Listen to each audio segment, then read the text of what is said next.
तो चैप्टर 5 बहुत ही इंपॉर्टेंट है, इकोनॉमिक एनालिसिस।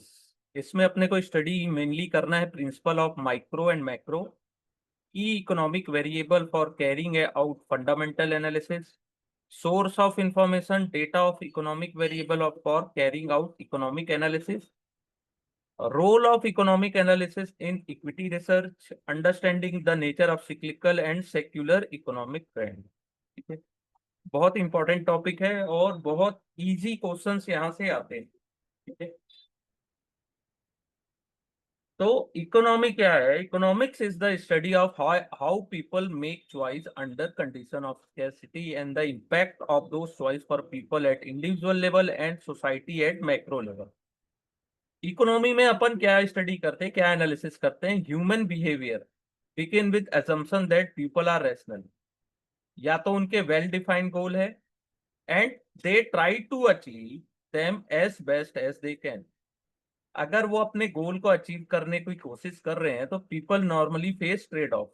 ठीक है, क्योंकि रिसोर्स चाहे वो मटेरियल हो चाहे ह्यूमंस हो, वो दोनों लिमिटेड है। ठीक है, तो making one choice would generally mean letting go for some other. ठीक है, तो आपको आपकी प्रायोरिटी पता होनी चाहिए, नीड की, want and allocation of limited resource to the desire goal. ठीक है, इकोनॉमिक स्टडीज के कुछ ब्रांचेस हैं जैसे मैक्रो एंड माइक्रो। ठीक है, micro means the study of economics on smaller, macro means the study of economics on larger broader scale. Basic principle क्या होता है माइक्रो इकोनॉमिक का? माइक्रो इकोनॉमिक्स में अपन behaviour of individual and their decision on what to buy and consume based on prevalent price, which in turn signal where the economy has to direct its productivity activity। ठीक है, human behaviour, क्या वो bye करते हैं, क्या consume करते हैं, prevalent on price, price क्या है। ठीक है, द फिलोसफी क्या है माइक्रो इकोनॉमिक्स की कि price and production level of good and service in economy. ठीक है, price and production level of goods and service in economy are driven by consumer demand, consumer के डिमांड के अनुसार।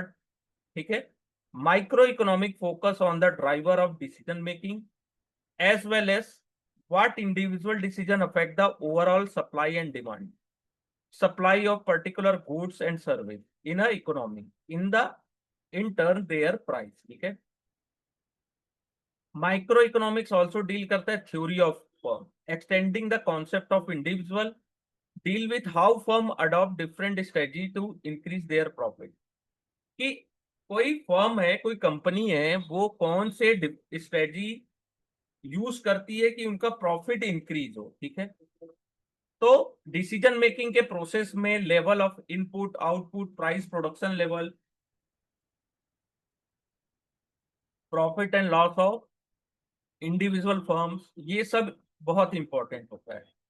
Micro economics में क्या होता है? Deal with understanding and working of free market economy. Micro economics में अपन और क्या होता है? Help us understand how the price of product and service get determined in a economy. ठीक है, कि प्रोडक्ट का प्राइस और सर्विस कैसे डिटरमाइन होता है। ठीक है, सप्लाई एंड डिमांड।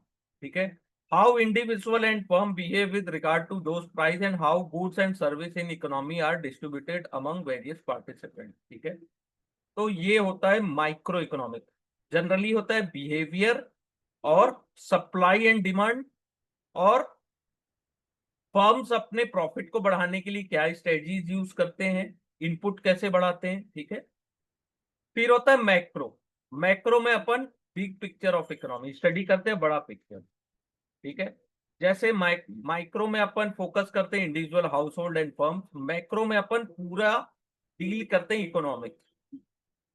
ठीक है, the focus of macro in on factor that influence aggregate supply and demand in economy such as unemployment rate कैसा है देश में, कंट्री में, जीडीपी कैसी है, ओवरऑल प्राइस लेवल कैसा है, इन्फ्लेशन कैसा है, सेविंग रेट कैसा है, इन्वेस्टमेंट रेट कैसा है। ठीक है, most of this factor are highly affected by change in the public policy. ये सब फैक्टर कैसे चेंज होता है? पब्लिक पॉलिसीज चेंज होने। ठीक है, तो ये जो पब्लिक पॉलिसीज है उसको कौन लाता है इकोनॉमी में? Government and central bank. ठीक है, जिसको अपन फिस्कल बोलते हैं। फिस्कल पॉलिसीज गवर्नमेंट का डिसीजन होता है, और जो सेंट्रल बैंक मीन्स आरबीआई जो डिसीजन करता है वो मॉनेटरी पॉलिसी होता है, जो अफेक्ट करता है overall economy activity to a large extent. ठीक है, लेट जॉन मेनर्ड ने किया था great emphasis on economic analysis, macro economic. उनकी एक बुक है general theory of employment, interest and money.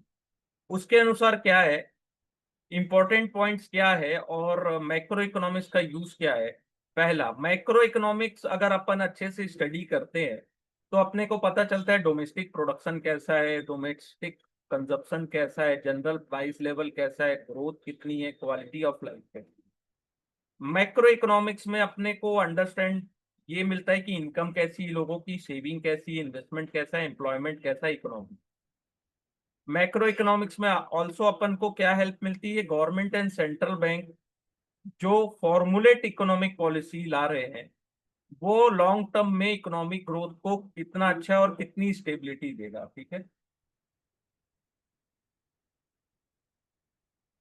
Macro economics में अपने को और क्या स्टडी मिलता है, export import, balance of payment, exchange rate dynamic. ठीक है, और how inter linkage across the economic work, यानी कि एक दूसरे देश से जो इंटर लिंकेज होता है उसमें इकोनॉमी कैसा करती है। ठीक है,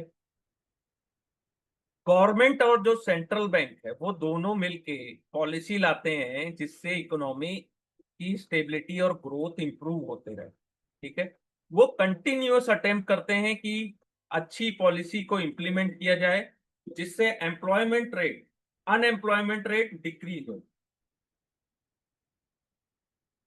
प्राइस स्टेबिलिटी हो, इन्फ्लेशन लो हो, study growth in economic output हो। ठीक है, इतना कुछ करने के बाद भी इकोनॉमी में क्या आते हैं, साइकिल्स आते हैं जैसे बूम एंड बस्ट। ठीक है, there are multiple variable that influence a outcome and it may not be possible to control all of them. ठीक है, जैसे आरबीआई ने कोशिश की थी हाई इन्फ्लेशन को कंट्रोल करने की 2011, 12 और 13 में, तो उन्होंने रेट ऑफ इंटरेस्ट को इंक्रीज किया था, इंटरेस्ट रेट। लेकिन which is the standard policy action to reduce inflation, लेकिन उनको रिजल्ट अच्छा नहीं मिला, उसके बाद भी फूड प्राइस बढ़ते रह गए। ठीक है, इकोनॉमी बहुत ही वास्ट सब्जेक्ट है। तो पहला होता है इकोनॉमिक्स को समझने के लिए नेशनल इनकम बहुत ही इंपॉर्टेंट है। तो नेशनल इनकम क्या होती है of economy is defined through a variety of measure such as gross domestic product, GDP के अकॉर्डिंग, जीएनपी के अकॉर्डिंग। ठीक है, इसको कैलकुलेट करना थोड़ा सा कठिन टास्क है, डेटा कलेक्ट करना और प्रोसेस करना। नेशनल इनकम इकोनॉमी में मेजर की जाती है तीन मेथड से। पहला होता है प्रोडक्ट इनकम और एक्सपेंडिचर मेथड। ये तीन इंपॉर्टेंट मेथड है, product income and expenditure method, इसको याद रखिएगा। ठीक है, प्रोडक्ट मेथड, नेशनल इनकम क्या है, is the measure as aggregated flow of good and service in economy from different sector. कि aggregate flow of good and service कैसा है। ठीक है, एग्रीकल्चर में, इंडस्ट्री में और सर्विस में। Economics calculate money value of all final good and service produce in economy during a specified period. Final goods refer to only those good which are consumed by economy participant and not the one used in further production process. तो अगर आपको product method को simple way में समझना है कि flow of good and service, economy में जो फ्लो हुआ, ठीक है, एग्रीकल्चर, इंडस्ट्री और सर्विस में, ठीक है, उससे अपन मेजर करते हैं, तो इसको बोलते हैं प्रोडक्ट मेथड। इनकम मेथड में अपन क्या करते हैं कि कितना एग्रीगेट इनकम है इंडिविजुअल का इकोनॉमी, ठीक है, उससे मेजर करते हैं इनकम मेथड कि कितना इनकम जनरेट कर रहा है। अब इनकम का क्या कैटेगरी है और कितने टाइप के वर्किंग पॉपुलेशन है। पहला होता है एम्प्लॉय, जैसे लेबर और अदर एम्प्लॉयज, प्रोफेशनल्स, एंटरप्रेन्योर्स और इन्वेस्टर्स। ठीक है, ये चार होते हैं, एक दो चार। एम्प्लॉय क्या करता है, वेज और सैलरी अर्न करता है। प्रोफेशनल क्या अर्न करते हैं, there income based on their service, जैसी वो सर्विस देते हैं वैसा। एंटरप्रेन्योर्स क्या अर्न करते हैं? प्रॉफिट। इन्वेस्टर क्या अर्न करते हैं? Capital and rent on their lands. ठीक है, तो ये इनके इनकम हो गए, तो ये इनकम मेथड में आते हैं। फिर एक्सपेंडिचर की आप एज गुड एंड सर्विस जो इकोनॉमी में प्रोड्यूस हुई है उसको अपन ने बाय किया, ठीक है, तो उसको कंज्यूम किया, जो फाइनल प्रोडक्ट है उसके अकॉर्डिंग अपन एक्सपेंडिचर मेथड से कैलकुलेट करते हैं नेशनल इनकम। ठीक है, कंज्यूमर कौन होते हैं इकोनॉमी में? पहला होता है इंडिविजुअल, कॉर्पोरेट एंड गवर्नमेंट। ठीक है, इकोनॉमी में ऑल्सो क्या होता है? एक्सपोर्ट। एक्सपोर्ट्स मीन्स कि अपन people of foreign country spending on goods and service produce by economy. अपने इकोनॉमी, अपन जो देश में जो प्रोडक्ट्स बना रहे हैं उसको फॉरेन कंट्रीज वाले यूज कर रहे हैं। इंपोर्ट्स में क्या होता है? फॉरेन कंट्रीज के गुड एंड सर्विस को हमारे देश में यूज किया जा रहा है, इसको बोलते हैं एक्सपेंडिचर। ठीक है, level of economic welfare and growth. National income reveal overall performance of the country during a given financial year. With the help of statistics, per capita income, average income earned by each individual in the economy is calculated. Per capita income is better measure of standard of living in country, because while national income may increase, faster increase in population may reduce the per capita income. ठीक है, which means standard of living in country has gone down. ठीक है, higher the per capita income, higher the standard of living in country. जितनी per capita income जितनी high होगी, standard of living country का उतना ही हाई होगा। ठीक है, अगर अपन नेशनल इनकम के स्टेटिक्स को देखते हैं लास्ट सेवरल इयर्स का, तो अपने को पता चलता है कि इकोनॉमी ग्रो कर रही है कि डिक्लाइन कर रही है। ठीक है, distribution of income among constituent of economy. Income method of national income computation help us understand how the national income is distributed among the various constituents, जैसे एम्प्लॉइज को, प्रोफेशनल, एंटरप्रेन्योर और इन्वेस्टर्स को। तो अपने को ये पता चलता है the product method identify which sector is primary contributor of country GDP. ठीक है, and rate of growth of different sector in economy. ठीक है, तो सर्विस सेक्टर सबसे ज्यादा पार्टिसिपेट फैक्टर को, 60% ऑफ जो जीडीपी है वो सर्विस सेक्टर के कारण है। ठीक है, फिर support to fiscal and monetary. अगर अपन नेशनल इनकम का जो कंप्यूटेशन अच्छे से करते हैं तो गवर्नमेंट को ये हेल्प मिलती है कि वो अच्छी फिस्कल एंड मॉनेटरी पॉलिसीज बना सके। ठीक है, फिर होता है सेविंग एंड इन्वेस्टमेंट। ठीक है, इकोनॉमी में तीन कॉन्स्टिट्यूएंट होते हैं, पहला होता है individual, corporate and government. Saving क्या होता है? Define as a income over expense. जैसे हमारी इनकम 100 रुपीज है, एक्सपेंस है 60, तो टोटल इनकम, टोटल सेविंग कितनी है? 40 रुपीज, तो इसको बोलते हैं अपन पर्सनल सेविंग। अगर कॉर्पोरेट इस टाइप की सेविंग करता है अनडिस्ट्रीब्यूटेड प्रॉफिट, तो उसको बोलते हैं corporate saving. And saving of government को क्या बोलते हैं? Public saving. ठीक है, इंडिविजुअल और कॉर्पोरेट एंटाइटी में भी club together as private saving. ठीक है, economist arrive at national saving by summing up saving of three constituent, personal, corporate and public. जो पर्सनल और कॉर्पोरेट है उसको पब्लिक सेविंग भी कहते हैं। ठीक है, सेविंग का मतलब इन्वेस्टमेंट नहीं होता है।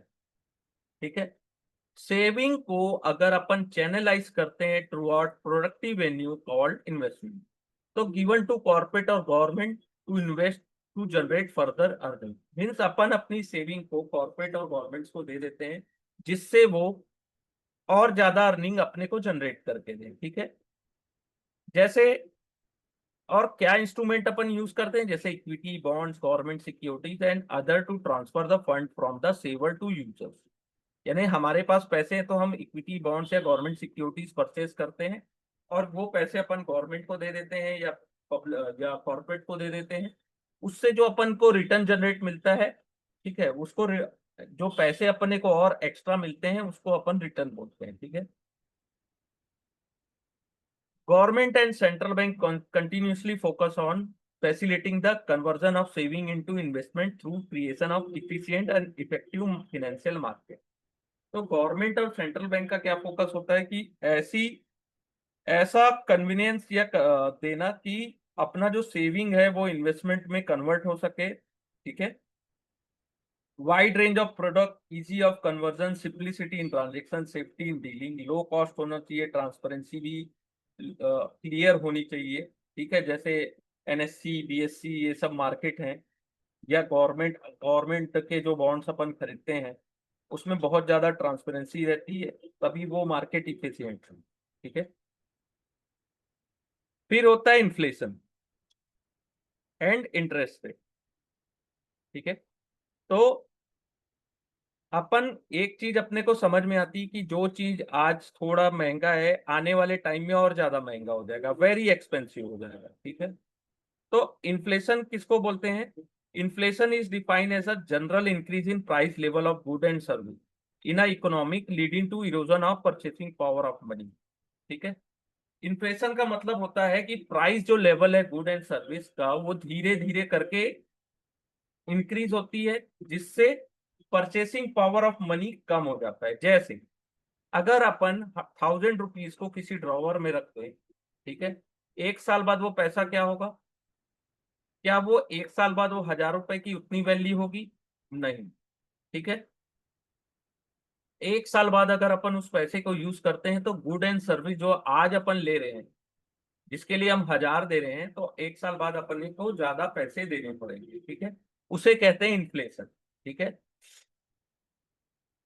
Inflation can be cause by demand pull factor और कॉस्ट पुश फैक्टर, यानी कि डिमांड ज्यादा है, ठीक है, तो कॉस्ट यानी कि कॉस्ट कम है तो भी कॉस्ट पुश पुश फैक्टर होता है कि कॉस्ट बढ़ने लगता है उससे, ठीक है। तो increase in the price of good and service because demand being excess to available supply is called demand pull inflation, ठीक है। और second, increase in price because of increase in input cost is called cost push push inflation. Means कि demand बढ़ गई तो price भी बढ़ गया, प्राइस बढ़ गया तो इनपुट कॉस्ट भी बढ़ गया,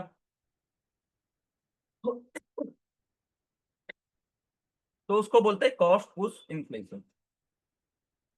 To diffuse the inflation, policymaker adopt several measures to reduce the demand and or increase the supply or both, ठीक है। तो अपन इन्फ्लेशन को कैसे मेजर करते हैं?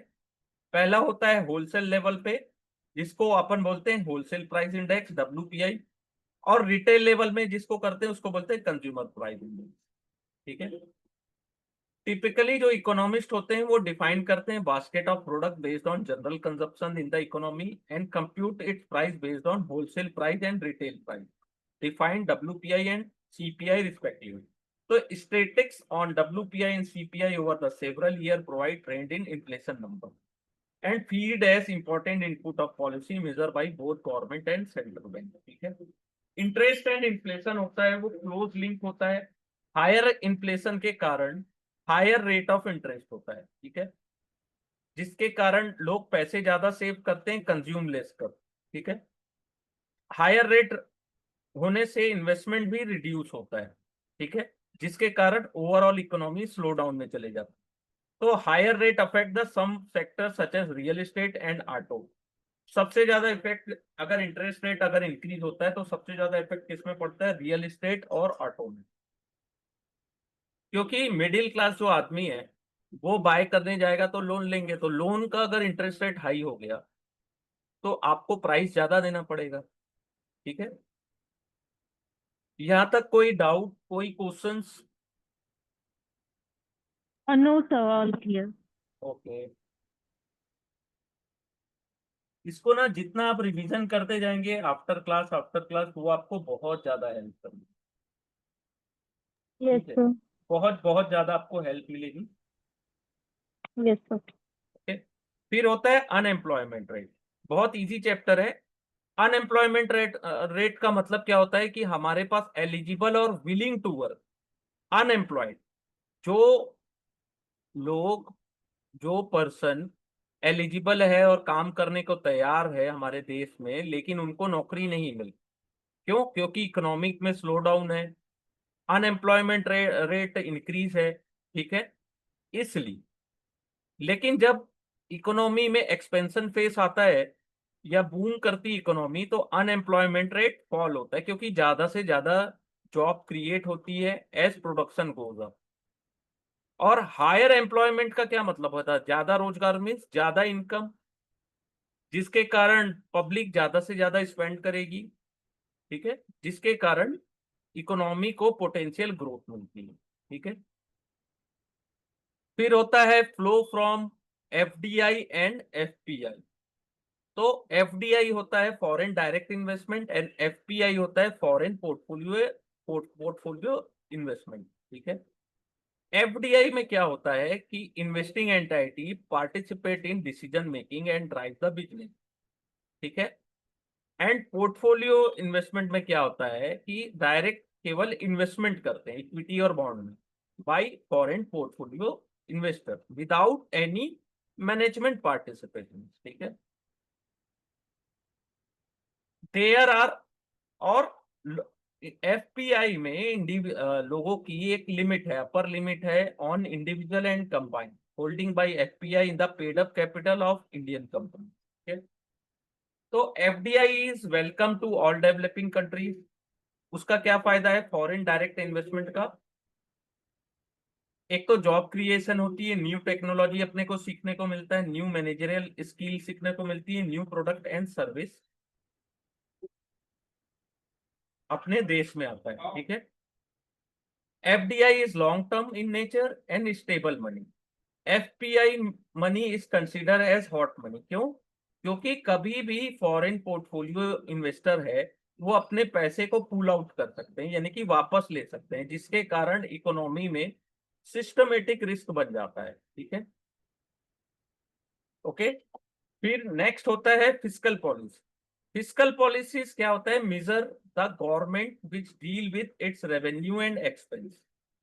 Fiscal policies measure are important in any economy because when government change the measure of its income, expenditures, अपने income और expenditure को जब गवर्नमेंट बढ़ाती है या कम करती है, उससे इकोनॉमी में क्या इम्पैक्ट पड़ता है। जैसे इनकम अपने टैक्स सोर्स को और बढ़ा देती है तो उनकी इनकम बढ़ जाती है। एक्सपेंडिचर यानी कि गवर्नमेंट ज्यादा से ज्यादा एजुकेशन, इंफ्रास्ट्रक्चर, हेल्थ, मिलिट्री, ये सब चीजों में खर्चा करना चाहती है। ठीक है, तो aggregate demand, supply, saving, investment and overall economic activity in the country. ठीक है, तो ये होती है फिस्कल पॉलिसीज। ठीक है, बजट के excess the government expenditure over its revenue in specific year is called fiscal deficit. Mean government का एक्सपेंस ज्यादा है और रेवेन्यू कम है, तो उसको बोलते हैं फिस्कल डेफिसिट। और उसको कैलकुलेट कैसे करते हैं, डिफाइन कैसे करते हैं? As a percentage of GDP. ठीक है, तो फिस्कल डेफिसिट को ब्रिज करने के लिए गवर्नमेंट क्या करती है? मार्केट से बोरो करती है, चाहे वो शॉर्ट टर्म हो चाहे लॉन्ग टर्म।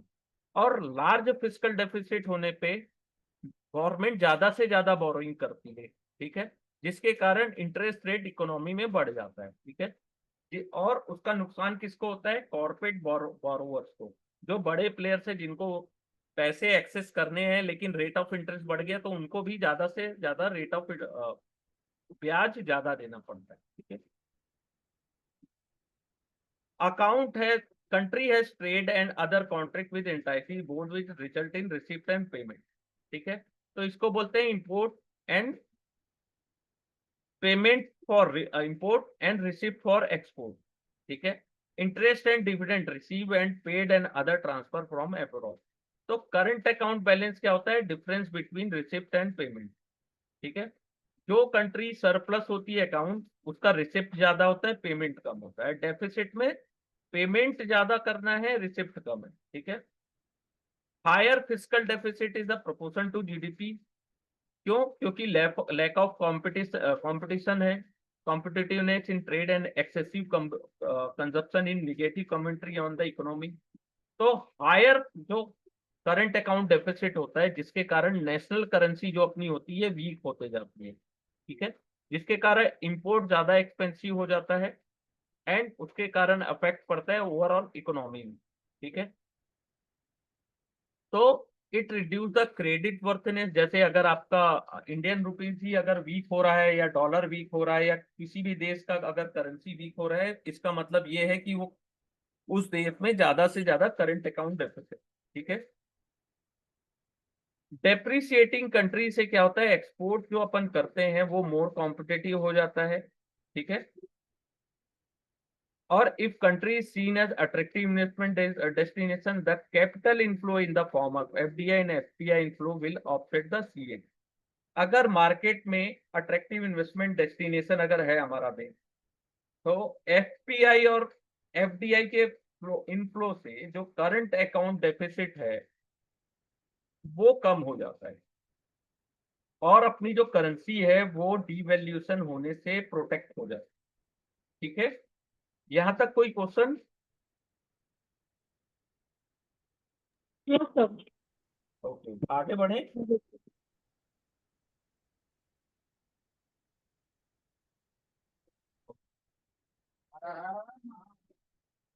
तो एक्सपेंडिचर को फंड कैसे होता है? पहला होता है इनकम फ्रॉम ऑपरेशन, जैसे taxation, interest and dividend income. ठीक है। और दूसरा होता है बोरोइंग और सेल ऑफ असेट्स। तो गवर्नमेंट की जो फिस्कल पॉलिसीज होती है, पहला होती है न्यूट्रल, मींस गवर्नमेंट की इनकम और एक्सपेंडिचर दोनों इक्विलिब्रियम है, यानी बराबर है। ठीक है। तो न्यूट्रल। एक्सपेंसरी फिस्कल पॉलिसीज में क्या होता है, गवर्नमेंट की स्पेंडिंग ज्यादा है इनकम से, तो उसको बोलते हैं एक्सपेंसरी। और ऐसी पॉलिसी कब लाई जाती है, जब रिसेशन हो। कॉन्ट्रेक्शनरी फिस्कल पॉलिसीज में क्या होता है, गवर्नमेंट अपनी स्पेंडिंग कम करते हैं और इनकम बढ़ाते हैं, उसको बोलते हैं कॉन्ट्रेक्शनरी फिस्कल पॉलिसी। ठीक है। फिर होता है monetary policy and there impact on economy. Monetary policy कौन लाता है? सेंट्रल बैंक, यानी रिजर्व बैंक ऑफ इंडिया। जैसे अपने देश में बात करें तो रिजर्व बैंक ऑफ इंडिया, तो वो क्या डील होता है, money supply, inflation, interest rate. ठीक है।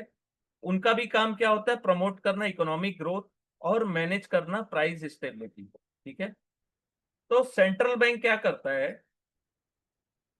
और इस सिमिलर फिस्कल पॉलिसीज की तरह मॉनेटरी पॉलिसी भी एक्सपेंशनरी और कॉन्ट्रैक्शनरी होती है, डिपेंड करता है कि उस समय स्थिति क्या है। एक्सपेंशनरी में क्या होता है कि इकोनॉमी को बढ़ाने के लिए मनी सप्लाई को इंक्रीज किया जाता है। तो मनी सप्लाई इंक्रीज होती है जब रेट ऑफ इंटरेस्ट कम होता है, रिड्यूस किया जाता है। कॉन्ट्रैक्शनरी में क्या होता है कि पॉलिसी में कूल डाउन किया जाता है, जो इकोनॉमी बहुत यानी कि हीट कर रही है जिसके कारण इन्फ्लेशन बहुत हाई है, तो रेट ऑफ इंटरेस्ट को इंक्रीज कर दिया जाता है उसको कूल ऑफ करने के लिए। सेंट्रल बैंक कंट्रोल कैसे करती है मनी सप्लाई और इंटरेस्ट रेट को? रेपो रेट के थ्रू। ठीक है। Reverse repo rate, CRR। ठीक है। SLR, ये सब टूल्स को यूज करती है, ठीक है, कंट्रोल करने के लिए। यहां तक कोई क्वेश्चंस? No, sir. ये बहुत इंपॉर्टेंट है, ये सब चीजें आती हैं। तो अभी अपन ने जितना पढ़ा उसको प्लीज एक बार रिवीजन कर लीजिएगा अच्छे से।